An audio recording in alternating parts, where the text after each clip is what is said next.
Under the Scope. Hey everybody, this is another edition of the Scope, Under the Scope movie review, Jared. Indeed. And a rare daytime appearance. We are here with Jared and myself and my lovely daughter, Audrey. And we're going to be reviewing The Wolf of Wall Street. Wow, so much cocaine. Audrey loved it. She's a little disturbed, but, yeah, well, you know. She's a big Jonah Hill fan. A huge Jonah Hill fan. Can you just say it? Actually, we will be reviewing the first movie in the year of Chris Pratt. That, of course, is the Lego Movie. Mm-hmm. He does have a lot of films coming out, doesn't he? Chris Pratt going to be seen in the Guardians of the Galaxy Marvel movie later. Mm-hmm. He's signed on to do the new Jurassic Park movie. That won't be out this year, though. It will not be out, but he's all definitely a career on the ascent. Yes. I'm sure he's probably hoping that Parks and Rec will be over soon so he can go out there and just do movie after movie. Yep. Who else is in this movie? We've got Liam Neeson. Liam Neeson. Will Ferrell. Will Arnett. Nick Offerman. Alison Brie. Who is Alison Brie? She was the crazy kitty. Who was Wild Style? What's her name? That is Elizabeth Banks. Elizabeth Banks, also recently from the Hunger Games series. And soon to be directing Pitch Perfect 2. This is true. This is all true. We got the guy, did you name the guy from Sunny in Philadelphia? Oh, Charlie Day. Charlie Day. I think Jonah Hill might have even been in this movie. Possibly. And I don't remember who played Superman, but Superman... I think it was Superman. Is a famous actor as well. Lots of names. You can look them up on IMDb. We're not here to give you everything. Do some work, for crying out loud. So, Jared, why don't you try to give us a plot description of this movie? So, we start out in, is it Bricksville, something like that? Bricksburg or something like that? Bricksburg, I believe. Right, Audrey? And our hero, Emmett, he is a construction worker, just a simple construction worker, and he loves to follow the rules, just like everyone else in Bricksburg. And, is that where? Yeah, and then, or does it start there? I forget. Yes, it does start there. No, it actually starts out further in the past, and we get a vignette of Lord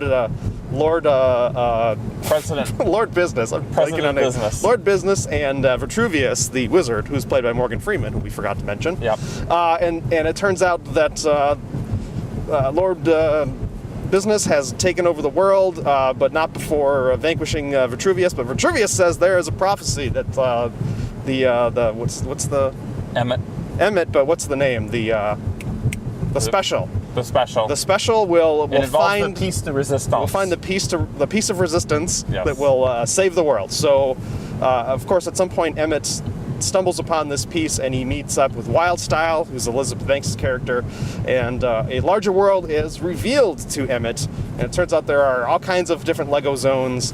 All of which are under control of who is now known as President Business, yep. voiced by Will Ferrell.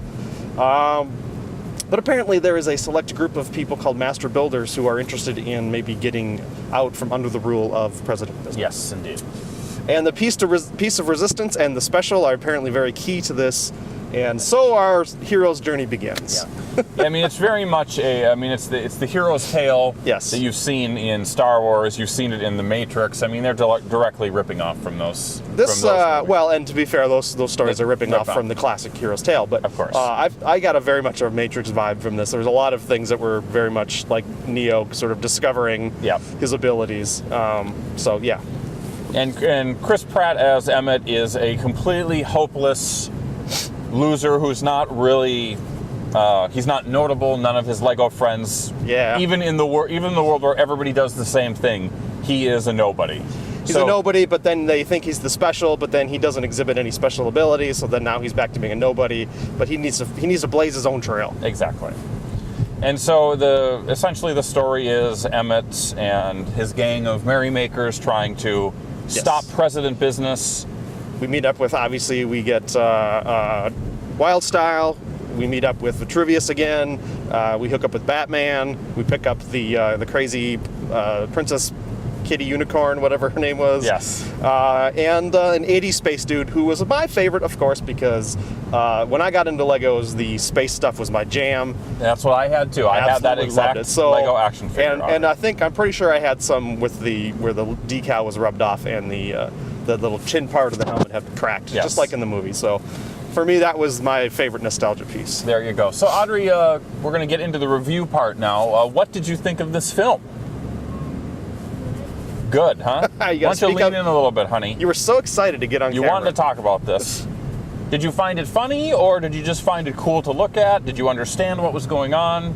Tell your father. It was funny. Well, there we have it. She was so excited. What was your favorite part? Yes. Cat we can't hear you. You got to lean up and talk loud. Cat unicorn. I love it. She wanted to start so badly, and then as soon as we're on, forget it. Is this your concussion, Audrey, that you got earlier in the weekend from sledding? I did not get a concussion. What? You just said you did. Wow. You said I was concussed, Father. Okay. I didn't know you know the word concussed, but sure enough. So anyway, Jared, what did we think of it, Shane? I guess we should get to that. Well, I'm going to be honest with you, Jared. Yes. I found it a bit of a mixed bag for me. I'm not gonna disagree with you. It clearly is a movie that has a lot of inside adulty type stuff where you noticed in the audience that we saw it was mostly children. Yeah, there are jokes for adults, there are jokes for kids. There's a lot of like throwaway one-liners in the background or just asides that kids just went right over the heads of the kids, but most adults would appreciate that. Yeah, but it was a mixed bag even with the comedy. Yeah. I think that, first of all, it took a long time for it to kind of ramp up to the point where it hit its groove. And to me, it was probably right around when Batman first appeared, which is a good 20 minutes, 25 minutes into the film. Like, okay, they're sort of figuring it out now a little bit. It's pretty standard hero's journey stuff to that point. It's stuff you've seen before with the Lego veneer on it. So it's not, I won't say it's bad in that regard, but it's, what do we got going in here? Got a preschool. Okay. Sorry, distracted by construction. Yeah. It's not not bad, but it's standard stuff. It's not breaking any new ground when it comes to telling the hero's story. So no, and it also didn't necessarily have at all times the clever wit that a well done Pixar movie would have. A lot of it's sort of peaks and valleys when it comes to that. So that part for me was a weakness, and the other part for me that I would consider to be a bit weak would be the fact that some of the action scenes that you would have were very, very frantic, and because you're dealing with weird scales, it was sometimes hard to tell the action, what was going on. And part of the difficulty in discerning what was going on is that everything is made of Legos. Yes, I mean, it's really, really cool, but all the laser blasts, all the explosions, all of the particle effects, everything is Legos. Yeah. So when you're moving at really, really fast speeds and cutting around, it's kind of hard to discern what's going on. Yes, that is absolutely true. But that being said, there is a lot of clever stuff that happens in here. Sure. A lot of great cameos and even rips on failed Lego lines. I think Speed Racer popped up in there. Yep. I wish that there would have been more Lego cameos, but since this is a Warner Brothers movie... Yeah, they had leaned toward the DC characters for sure. I mean, there's a whole line of Marvel Legos, which, spoiler alert, obviously are not going to appear in the movie. No. But there are other surprising cameos that we're not going to give away, which probably made the movie for me. That made me laugh out loud, and I enjoyed quite a bit. It was very, very clever. What I liked about it is I really like the idea of kind of just reshaping the world in progress. I mean, there's a lot of times where they just build contraptions to facilitate whatever they need to in the story, and there's it all makes sense. And once you hit the third act and things sort of clarify where the direction things are going, try to do this without being spoilery, But and I think maybe the developments in the third act sort of excuse some of the story deficiencies early on. Sure. I don't want to say that outright I'm going to give it a pass because of that, but I feel like, okay, this makes a little more sense given why the story is the way it is. One of the talking around it, folks. One of the fundamental things in the world of Lego, Jared, is building things to the exact specification of the directions versus building it in a creative way. And that is the center point of this movie, which isn't as clear until you get further into it, right? Sorry, your daughter is mimicking you. Me. It's fun. But I thought that to be very clever, and once it revealed itself, it did reveal itself. It wasn't clear in the beginning. I don't think it was either. I just think maybe the way they went around it was a bit overwrought, a bit sentimental. Yeah. But I appreciate what they were trying to tell us. Yes, so. I do too. And I just have to say that that I figured out what the piece of resistance was. Oh, yeah. When he was giving his first speech. Like, I was thinking about, what could that be?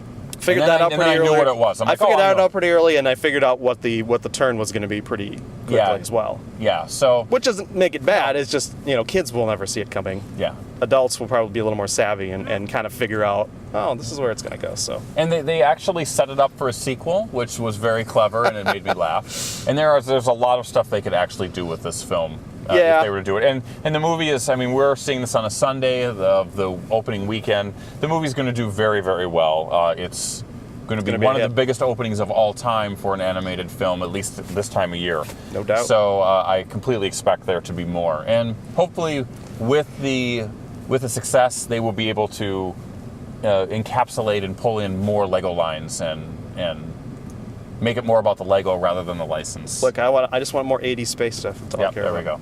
So I suppose we should give this bad boy a score. We should. The Scope score is 3 1/4 stars. There we go. 3 1/4 star. Solid film.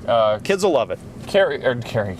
Audrey loved it a little bit more than Jared and me, but because it is a kids film, we take that into account and put it into the final score. So 3 1/4 star.